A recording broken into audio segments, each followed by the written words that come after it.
these programs and promises of the Democrats, and here we are in a world where Republicans have been demonized, and yet, you know, I identify as a conservative. It does irritate certain people, but it really is about freedom. It's about personal freedom, about living lives that best suit us, and that's what you're doing as well when it comes to the choices. Look, a great actress.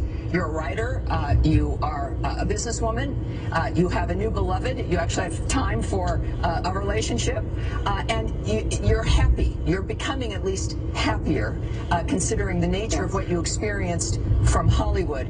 Is that something you regularly struggle with when it comes to being yourself and embracing who it is you're becoming and what's important about that? I'm embracing in my life right now really just almost healing in a way, not just for me, but for so many others. You know, during the Me Too media period, it was just triggers for so many women and men alike, you know, everybody really. And it was a painful period for very many people, as it was for me, Sure. You know, and my persecution, an awakening from being a Democrat was so much about what I do and what I say now, and so much about realizing how hardcore of a cult it is. You know, it's interesting. It's the ability it does to women and the people it says it's going to help. But then why haven't they achieved anything? Well, see, that's it. And then we're also tied to this idea of what could happen, afraid of what we would say or not say, but without being able to be true to ourselves, even after the feminist movement, still trying to conform. And that's kind of the rub here, is this expectation that a woman like you is better off if you conform. But that is the opposite of your creativity. It's the opposite of what would fuel what makes the world interesting to you. For the bit of time that we have left, what advice would you give the young women listening, of course, but it also goes to whatever age we are, with what you've gone through and how each day takes something new, you've got to adapt all the time. What advice in this new age, as we're trying to come together and unite on the things that bring us together, what would you say to every woman watching? I would say to every woman and man, or anybody watching, that freedom does come at a price.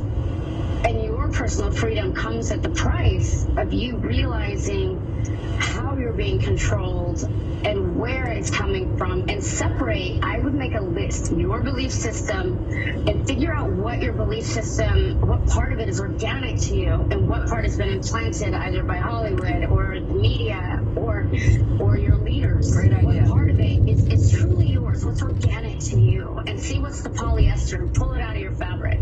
We have to examine what we believe and why. I'm going to get a lot of hate for being on Fox News. That's just a fact. In a quarter mile, use any lane to turn right onto Venice bypass. You go up against Biden, you go up against the Clintons, you go up. I'm like, yes, but all of these people had, the Clintons have had a direct hand in helping one of my perpetrators, who was one of the most powerful Democratic donors there was, and also their entree into the Hollywood world. And I've been persecuted by them, and I find that I had to even look through what had been implanted in me. Use any lane to turn right onto Venice bypass. Systems and get free. You can still believe in whatever party you want to believe in, but not to the limit where it makes it so you cannot have a human conversation with every other person. And it doesn't mean that even your politics change. It means that you become more free within that framework.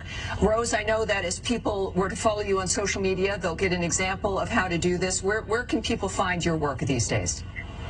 At Rose McGowan on Twitter, where I am shadow banned and suppressed. At Instagram, at Rose McGowan. Instagram's kind of my softer side.